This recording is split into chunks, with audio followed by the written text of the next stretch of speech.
Aujourd'hui, à Rencontre, un militaire pacifique, le commandant Guy Labouéry.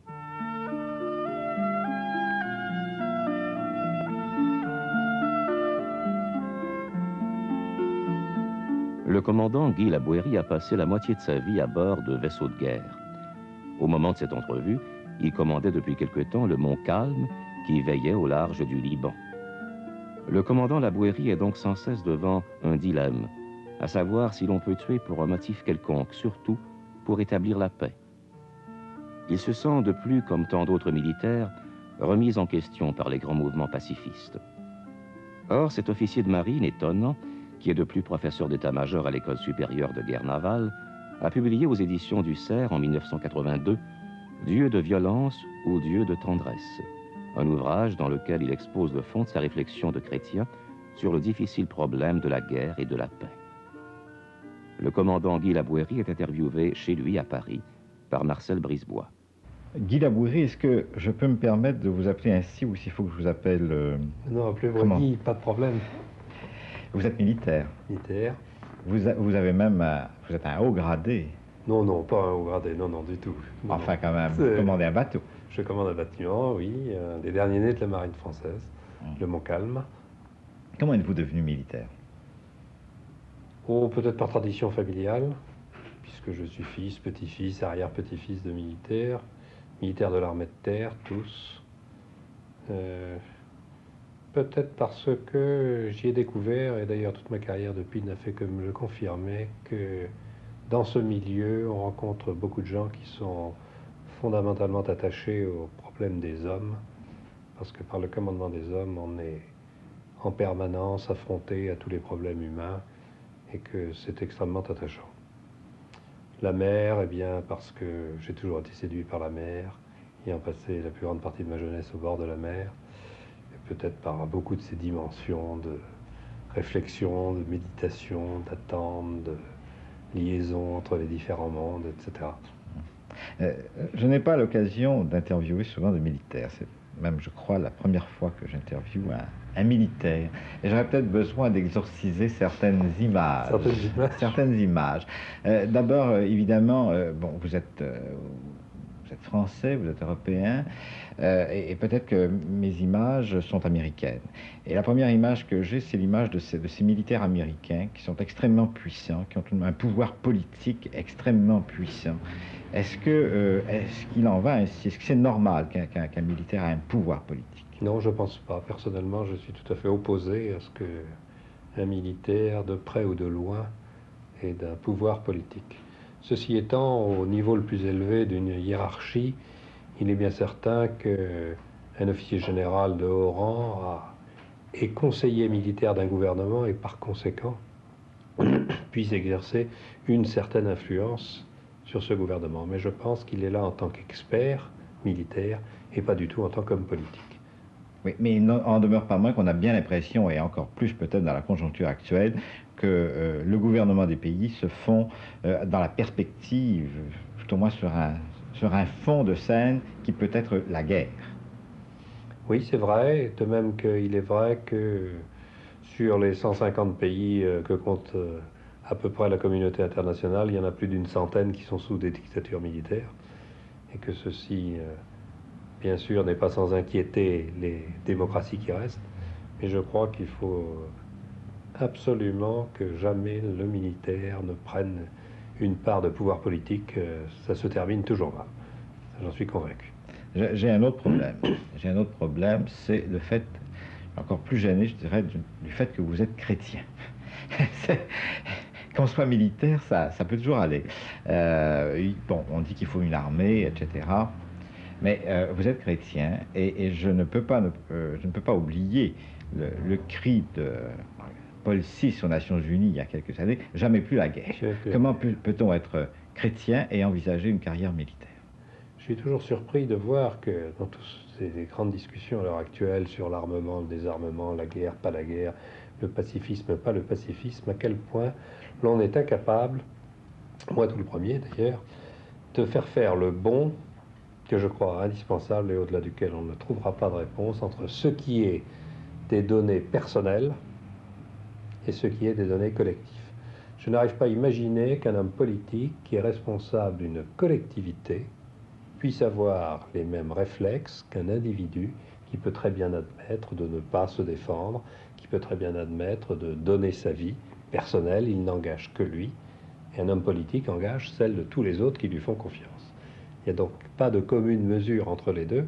Or, on passe son temps à vouloir plaquer sur ces affaires collectives, sur ces affaires d'une société, d'une nation, des réflexes qui sont des réflexes individuels ou des réflexes de personne. Alors, je crois que c'est là qu'il y a une des césures les plus complètes entre eux.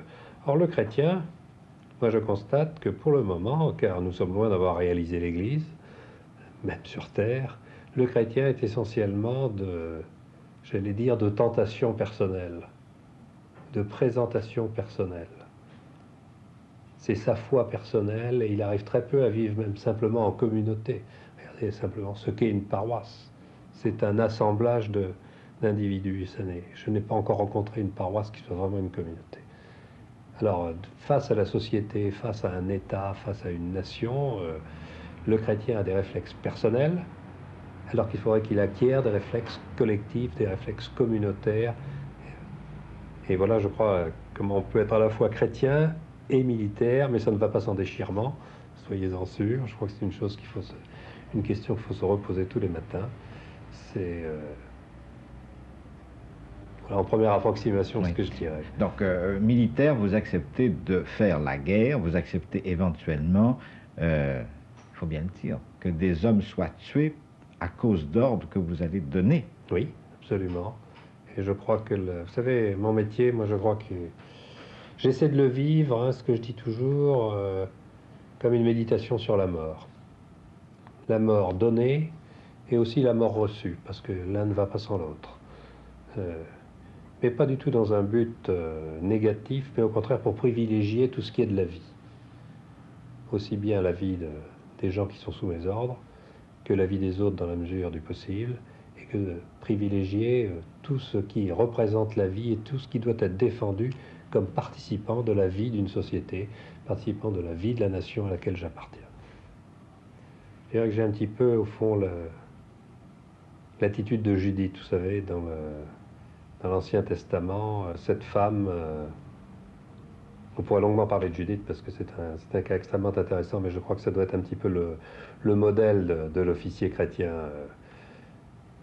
Il faut d'abord du discernement pour savoir quelle est la situation exacte d'Israël au moment où ça se passe. Cette femme qui est en principe consacrée à Dieu déjà, puisqu'elle ne s'est pas remariée, bon, un Dieu d'amour. Et elle sent que si elle ne fait rien, Israël va être battu, non seulement Israël, mais même le temple. Et que finalement, elle sent très bien que dans cette guerre, c'est le Dieu d'Israël qu'on attaque. Elle ne sait pas quoi faire. Elle prie et finalement, elle se résout à agir. Et c'est pas Dieu qui va agir, hein, c'est elle. Et Dieu ne dit pas un mot. Dieu ne dit pas un mot dans tout ce texte. C'est elle qui prend conscience du problème et elle se finalement, moi je trouve, une grande humilité devant ce problème de la violence à laquelle elle est confrontée brutalement. Est-ce qu'il faut qu'elle fasse quelque chose alors qu'elle croit en un Dieu amour et elle va aller tuer quelqu'un? Et alors là, il y a toute cette prière qui est merveilleuse, sur laquelle, je crois, on peut longuement se pencher. Et puis après ça, dans cette même humilité, elle rejettera absolument toute récompense, toute signe de distinction, etc. Et par contre, troisième chose, il faut avoir du courage. Et lorsque l'on est à la tête d'un pays, ou à la tête d'une collectivité, ou à la tête d'un groupe de gens dont c'est le métier, bien je crois qu'il ne faut surtout pas se retrancher derrière la lâcheté. La lâcheté, c'est ce qu'il y a de pire, c'est celle qui entraîne les pires malheurs. Donc je crois, voilà un petit peu l'attitude qu'on peut avoir, le discernement d'abord, parce que tout n'est pas violence. Où est la violence, où n'est pas la violence, que faut-il faire, que ne faut-il pas faire. Et puis beaucoup d'humilité, reconnaître qu'il y a des choses qui nous dépassent. La violence nous dépasse. Moi je suis convaincu qu'il y a un mystère de la violence qui fait partie du mystère du mal et qu'il ne faut pas s'imaginer qu'on peut le résoudre avec une formule magique. C'est pas vrai. Vous êtes donc loin de ces militaires du début du siècle encore qui faisaient du militaire le modèle même du citoyen, si je comprends bien. Oui, je ne crois pas. Le militaire, c'est un citoyen parmi d'autres. Il est aussi nécessaire dans un milieu que l'ingénieur, que l'électronicien, que l'homme politique. C'est une des composantes d'une société. Hein. Il est là pour défendre un certain nombre de choses non pas sur son initiative, ce qui avait été le cas bien souvent autrefois, hein, mais sur les nécessités de cette société. Et ce n'est pas lui qui en décide. Mais jouant pour vous un rôle qui est absolument nécessaire à la société. Oui, à la condition de ne pas militariser une société, parce qu'il y a aussi des sociétés totalement militarisées. Alors ça, c'est affreux. On a vu ça avec le nazisme, on voit ça avec le communisme, on voit ça avec un certain nombre de ce que l'on appelle les dictatures de droite. À partir du moment où un pays se militarise, je crois que c'est une très très mauvaise chose. Mais comment réagissez-vous à l'égard de ceux qui se disent non violents et qui prônent des sociétés non violentes? Oui, mais je crois que c'est une erreur. Je crois que c'est une... Il y a beaucoup de choses très intéressantes dans ce qu'ils disent, mais je pense qu'ils oublient... c'est un refus d'une de nos dimensions. Je crois que nous avons tous une dimension de violence. Dire que nous sommes non violents, à mon avis, ne tient pas debout. J'ai fait un petit essai là-dessus sur justement sur cette violence, parce que nous avons tous, de par notre naissance, la famille où nous sommes, le pays où nous sommes, etc., nous sommes lancés un petit peu au moment de notre naissance exactement comme une mise en satellisation. Hein. Nous sommes insérés sur une trajectoire avec toute une certaine donnée de violence, individuelle, familiale, sociale, internationale. Bon, cette violence, il faut faire avec. La nier, je ne pense pas que ça soit résoudre le problème.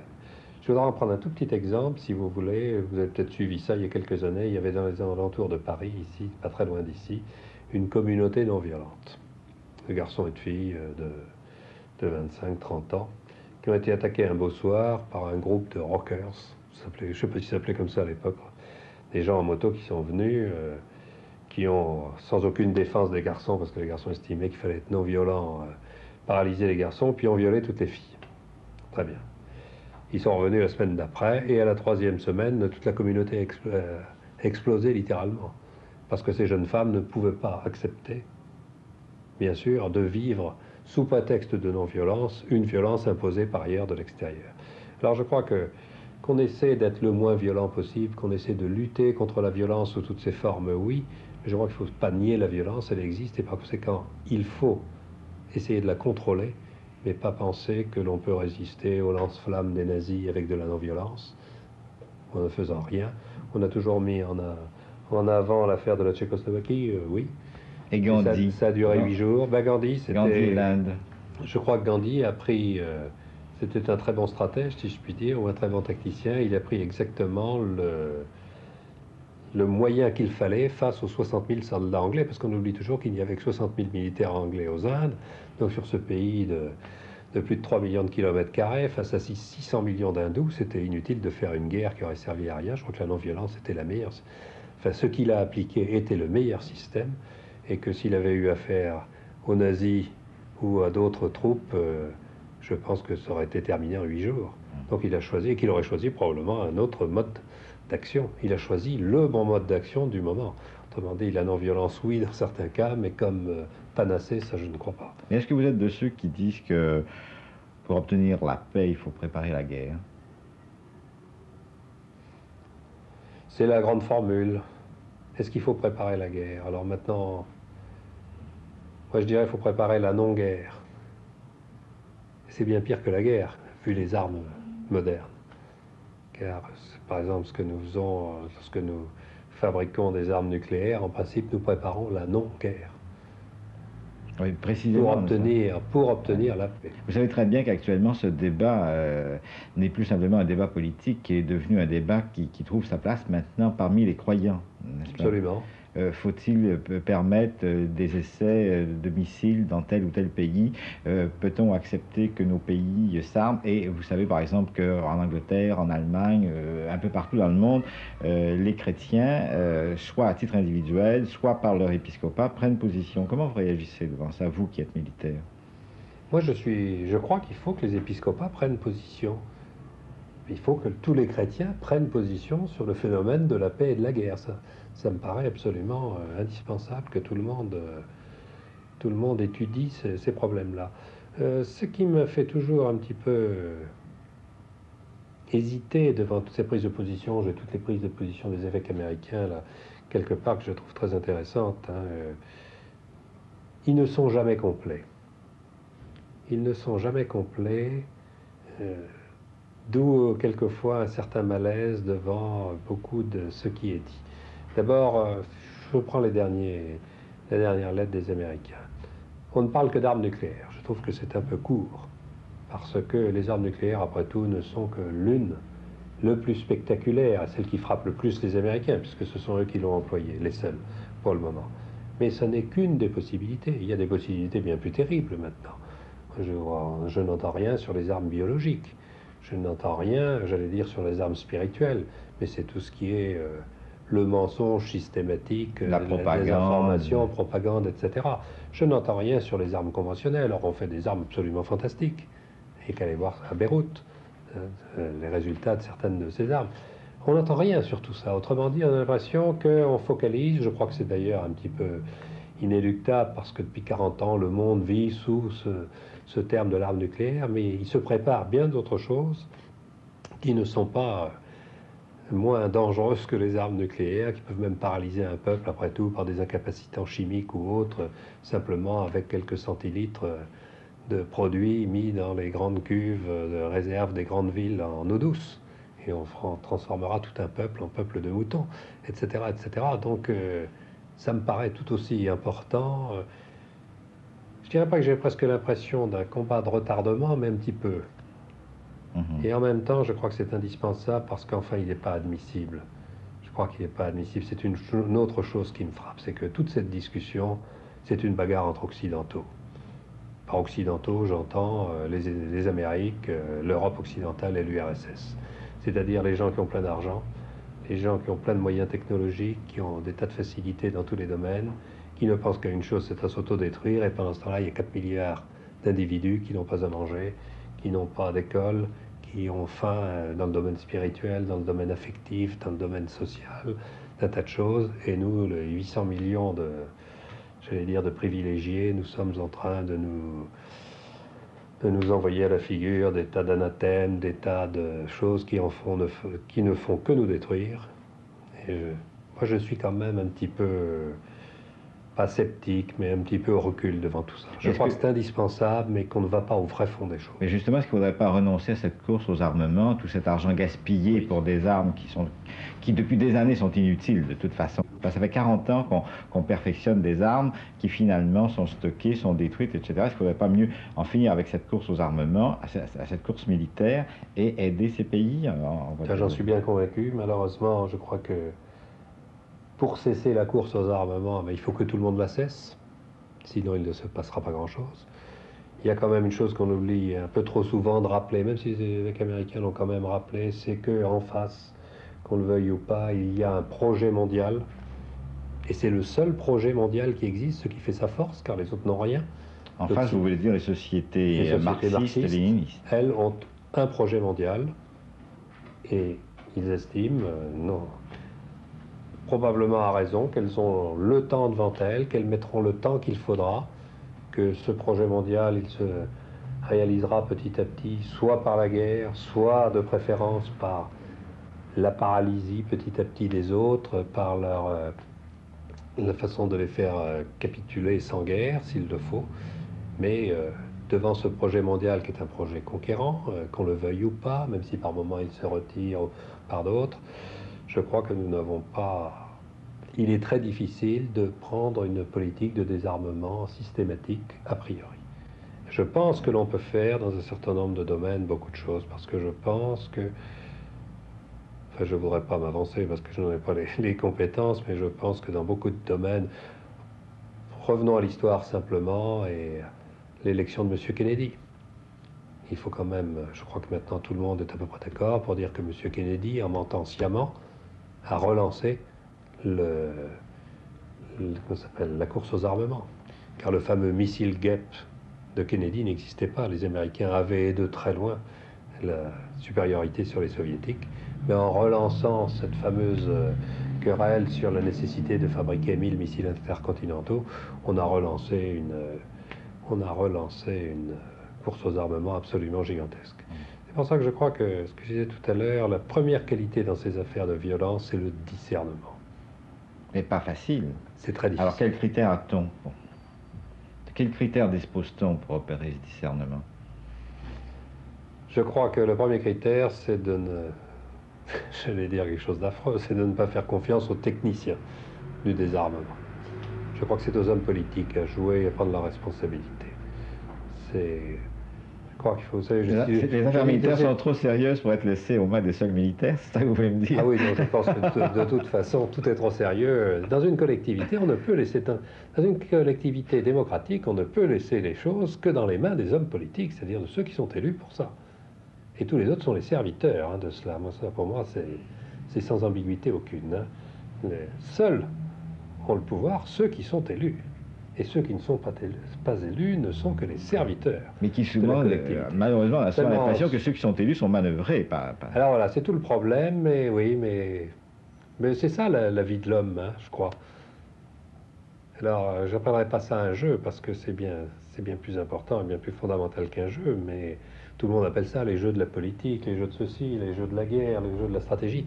Ce qui est terrible, c'est que c'est des hommes de chair et de sang qui sont derrière, c'est pas des jeux, c'est quelque chose de très grave, de très important, mais c'est à l'homme politique à en décider, alors c'est à lui à s'entourer de conseils, être capable de discerner ce qui est vrai, ce qui est moins vrai, ce qui est vraisemblable, ce qui est probablement faux, ce par quoi on essaie de le manœuvrer pour obtenir de meilleurs crédits. Vous savez, je crois que dans un État, toutes les administrations, qu'elles soient civiles ou militaires, à la tête, partout il y a des gens honnêtes, dans tous les pays. Ce qu'ils veulent, c'est le bien de la collectivité. Et pour ça, ils estiment, à juste titre, souvent qu'il faudrait mettre plus d'argent ici, il faudrait mieux en mettre là. On a peut-être tendance à grossir un petit peu l'adversaire, parce que, mon Dieu, et bien c'est comme ça que... Alors il faut que les hommes politiques... Alors, moi je dirais, si vous voulez mon avis sur tous ces sujets, c'est que nous n'avons pas, je crois dans aucun pays du monde occidental, nous n'avons pas les hommes politiques que nous devrions avoir. Je pense que c'est très difficile d'être un homme politique. Et je pense que nous n'avons pas les hommes politiques que nous devrions avoir. Alors pour quelle raison ça? Je crois que les nations occidentales sont devenues des constructions extrêmement difficiles, extrêmement complexes, extrêmement fragiles. Et je ne sais pas si la formation que nous donnons dans nos écoles, dans une université, sur le tas, permet de résoudre les problèmes comme il le faudrait. Oui. Ceci étant, ça fait 40 ans que nous sommes en paix, malgré tout. Jamais ça a été aussi long. Jamais ça n'a été aussi long. Guy Labouheyre, on a parlé beaucoup de l'homme de guerre, mais l'homme de guerre, c'est un homme aussi. Et un homme, je voudrais voir rapidement avec vous trois problèmes importants, mais rapidement. Commander des hommes, qu'est-ce que ça veut dire pour vous? Qu'est-ce que ça exige de vous? Être excessivement exigeant envers soi, d'abord. Je crois que... Et envers eux également, surtout quand on commande des militaires. Je vous l'ai dit, je crois que ce métier, on le vit comme une méditation sur la mort. Et en particulier la mort reçue, c'est-à-dire la sienne et celle des autres. Ceux qui sont sous vos ordres. Et par conséquent, ce qu'il faut éviter, c'est cette mort. Donc, toutes les exigences qu'on peut avoir vis-à-vis d'eux, c'est dans un seul but, c'est de verser le minimum de sang. Ça, je crois que c'est fondamental. Alors, dans la vie de tous les jours, hein, sur un bâtiment de guerre où vous avez des munitions partout, vous avez du kérosène pour les hélicoptères, vous avez de l'essence pour les moteurs portatifs, ou vous avez du gazole pour les moteurs. Bon, c'est un véritable danger. Par exemple, du point de vue de la sécurité, il y a donc des règles extrêmement strictes. Eh bien, il faut être très exigeant vis-à-vis de son personnel pour qu'il respecte ces règles, même lorsqu'il trouve que c'est trop lourd, mais c'est simplement pour protéger sa vie. Donc, exigence, je crois, et puis ouverture à tout écoute. Et alors ça, c'est le gros avantage, voyez-vous, je crois, de la vie d'un bâtiment, c'est que comme on est tous les uns sur les autres, il y a des moments où on est obligé de donner des ordres bien précis, des moments où tout le monde suit ce que dit le commandant, parce que c'est soit une tempête, il fait très mauvais temps, soit c'est un moment de danger, on sent très bien qu'à ce moment-là, il n'y a plus aucune... Tout le monde écoute l'ordre qui tombe et essaye de faire pour le mieux. Et puis en dehors de ça, il y a des tas de périodes où on peut vivre en se rencontrant, en se parlant, où les grades, les différences sociales, tout ça n'a pas beaucoup d'importance sur un bâtiment à la mer quand on est loin. Et il est extrêmement facile finalement d'être à l'écoute les uns des autres. On a toujours beaucoup à apprendre les uns des autres, aussi bien le commandant du matelot que le matelot de son capitaine, tout ce qu'on voudra. Hein. Ça, je crois que c'est... Et commander des hommes, je crois que c'est ça, c'est être assez exigeant. Je crois que c'est être très exigeant, mais en commençant par soi. Je crois que si les officiers ne sont pas exigeants, ils ne commanderont jamais rien. Le commandant Labouéry n'est pas un célibataire qui est allé vivre dans un monastère qui serait un bateau. C'est un homme marié, il a des enfants, il est même grand-père. Qu'est-ce que ça veut dire, cette vie familiale pour vous? Eh bien, ça veut dire que si on veut l'amener bien, il faut une femme au-dessus de toute... au-dessus de tout. Parce que, vous savez, j'ai beaucoup d'admiration pour les femmes de marins. Beaucoup. Parce que nous leur faisons une vie très difficile. Vous voyez, nous sommes mariés depuis 27 ans.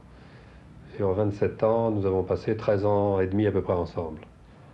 Donc un jour sur deux. Entre les moments où on est en mer, soit loin, jusqu'à 15 mois de séparation, soit les jours de garde lorsqu'on est au mouillage, soit quelquefois même des séparations imposées parce que les enfants grandissent, qu'il y a des études, etc.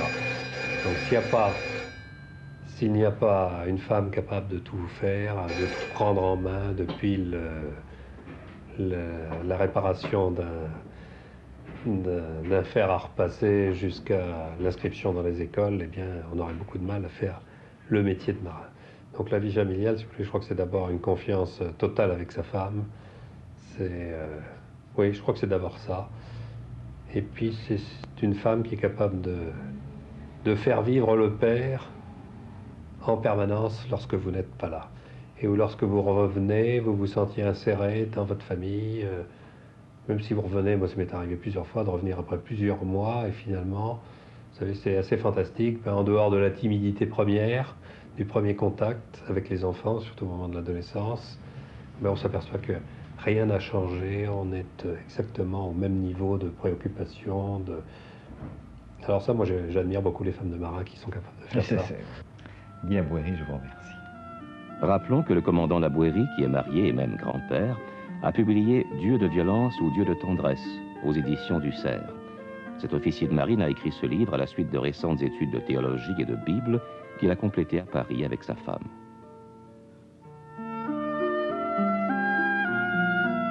Cette rencontre sera diffusée en reprise dimanche à 13h, maritime 14h, et la seconde partie de l'entretien sera présentée mardi prochain à la même heure.